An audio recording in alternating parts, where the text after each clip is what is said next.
Welcome to my YouTube channel world literature. तो आपके सामने ये जो पिक्चर है, आपको लग रहा होगा कि ये पिक्चर किसकी है। तो इसका नाम जो है मैं बाद में एक्सप्लोर करूँगी। तो उससे पहले मैं आपको बता दूं कि इससे पहले जो है वो मैं क्रिटिकल थ्योरी पर, फ्रैंकफर्ट स्कूल पर, मार्क्सिज्म पर, थियोडोर अडोर्नो पर और उसके बाद वॉल्टर बेंजामिन, इनके ऊपर प्रीवियस अपनी सीरीज़ के अंदर जो है वो लेक्चर्स बना चुकी हूँ। तो मैं इनकी अलग से एक प्लेलिस्ट बना दूँगी ताकि आपको क्रिटिकल थ्योरी के लेक्चर्स ढूंढने में कोई प्रॉब्लम ना हो। आज के जो हमारे राइटर है, जो फिलोसफर हैं, वो भी फ्रैंकफर्ट स्कूल से ही ताल्लुक़ है इनका। क्रिटिकल थ्योरी में इनका मेजर कंट्रीब्यूशन है।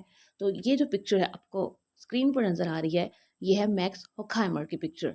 तो ये मैक्स हॉकहाइमर ऐसे दिखते थे, उनकी लुक्स ऐसी थी। लेट्स डिस्कस हमारा जो मैक्स हॉकहाइमर है, इनको डिस्कस करते हैं कि इनके मेजर वर्क्स क्या हैं, कहाँ पैदा हुए और क्या क्या इनकी कॉन्ट्रीब्यूशंस हैं इन सोशल वर्क्स के अंदर। तो फर्स्ट ऑफ ऑल जो स्लाइड नज़र आएगी वो है यहाँ पे। फर्स्ट पॉइंट देखें यहाँ पे। तो मैक्स हॉकहाइमर जो हैं वो 14 फरवरी 1895 को पैदा हुए थे और 7 जुलाई 1973 इनकी डेथ डेट है। उसके बाद ये एक जर्मन फिलोसफर से, सोशलिस्ट भी थे। और इनकी फेमस होने की मेन वजह ये थी, फ्रैंकफर्ट स्कूल थी। और फ्रैंकफर्ट स्कूल के अंदर जो उन्होंने सोशल रिसर्च की थी, क्रिटिकल थ्योरी की, वो थी। उसके बाद नेक्स्ट अगर हम लोग पॉइंट अपना देखें तो मैक्स हॉकहाइमर की मेजर कंट्रीब्यूशंस क्या थी in social work, in society. तो Max Horkheimer address authoritarianism, militarism, economic disruption, environmental crisis and the poverty of mass culture using the philosophy of history as a framework. तो इन्होंने जो भी environmental crisis हो रहे थे उन इश्यूज को एड्रेस किया, पॉवर्टी को एड्रेस किया सोसाइटी के अंदर। और साथ ही साथ जो इकोनॉमिक डिस्रप्शन है, इन्होंने उसको भी जो है वो डिस्कस किया है।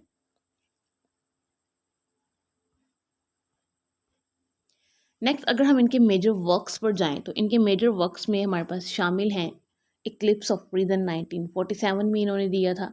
बिटवीन फिलोसफी एंड सोशल जो है ये इन्होंने दिया था 1930 से 1938 के दरमियान का जो टाइम पीरियड है उसमें। और डायलेक्टिक ऑफ एनलाइटमेंट 1947, ये इन्होंने वर्क थियोडोर अडोर्नो के साथ मिलकर लिखा था। 1947 में इनका ये वर्क आया था। तो ये जो है वो भी क्रिटिकल थ्योरी में एक इम्पॉर्टेंट रोल है। नेक्स्ट अगर हम इनका वर्क देखें तो मैक्स हॉकहाइमर ने एक इम्पॉर्टेंट वर्क दिया था क्रिटिकल थ्योरी के अंदर। वो कौन सा वर्क है? Critical and traditional theory. 1937 में इन्होंने ये जो है वो वर्क दिया था। और ये वर्क क्या बात करता था? ये एक्चुअली क्रिटिकल थ्योरी को ट्रेडिशनल थ्योरी से डिफ्रेंशिएट करता था। कि ये बताता था कि जो क्रिटिकल थ्योरी है वो ट्रेडिशनल थ्योरी के साथ किस तरह से डिफरेंट है।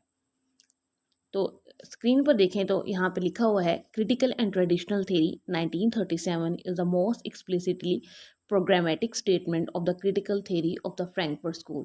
कि फ्रैंकफर्ट स्कूल के अंदर जो क्रिटिकल थ्योरी पर रिसर्च हुई तो थी, ये उसका एक स्टेटमेंट है। यानी कि ये उसकी एक स्टेटमेंट देती है कि क्रिटिकल थ्योरी किस तरह से डिफरेंट है ट्रेडिशनल थ्योरी से।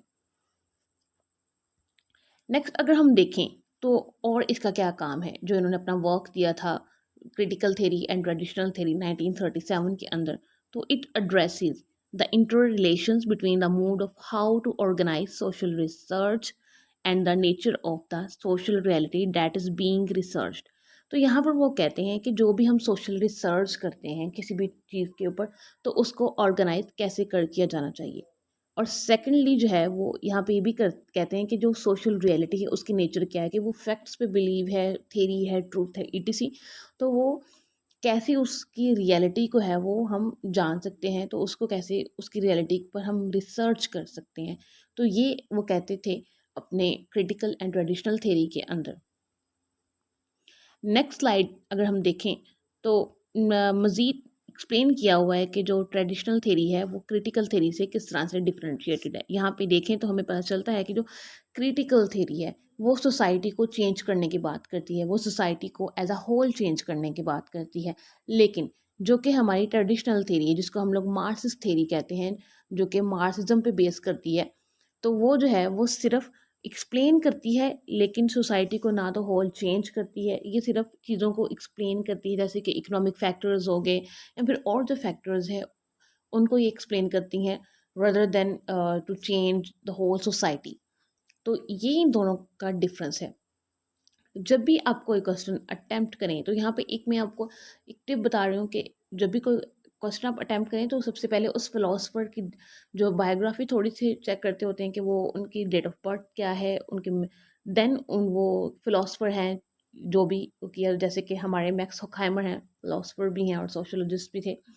तो उसके बाद उनके मेजर वर्क्स होते हैं, उनके मेजर वर्क्स की जो मेजर थीम्स होते हैं वो होते हैं। तो उसके बाद जो है वो क्वेश्चन एक अटेम्प्ट पूरा हो जाता है। तो इसी तरह मैक्स होकाइमर जो भी हैं, इन्होंने जो है वो अपना डायलेक्टिक ऑफ इनलाइटमेंट जो था वो भी दिया था, जो कि थियोडोर अडोर्नो के साथ था इनका वर्क। तो उसके अंदर वो कहते हैं कि जो लोगों को सोशली मेंटली जो है वो इमेंसिपेशन की ज़रूरत है, कि लोगों के साइको को जैसे वो कल्चरल मीडिया के ज़रिए, कल्चरल इंडस्ट्री के ज़रिए कंट्रोल किया जाता है, इस उस लिहाज से लोगों को मेंटल जो वो हैं वो स्लेव्स बन चुके हैं, तो उनको मेंटल इमेंसिपेशन की ज़रूरत है। तो ये कहते थे मैक्स होकाइमर। तो ये थी आज का लेक्चर कि जिसमें हमने मैक्स होकाइमर को डिस्कस किया कि as a important figure of Frankfurt school, इनकी मेजर कंट्रीब्यूशन क्या है सोसाइटी के अंदर, कि वो कि सोसाइटी को एज अ होल चेंज करना है। तो जो क्रिटिकल थ्योरी के जितने भी हमारे फिलोसफर्स हैं वो इसी पर बात करते हैं कि हमने सोसाइटी को कैसे चेंज करना है। Thanks for watching my video. अगर अपने इस वीडियो को, चैनल को और वीडियो को लाइक, सब्सक्राइब और शेयर करना ना भूलिएगा। और नेक्स्ट वीडियो में हम नेक्स्ट किसी फिलोसफर को डिस्कस करेंगे। Thank you.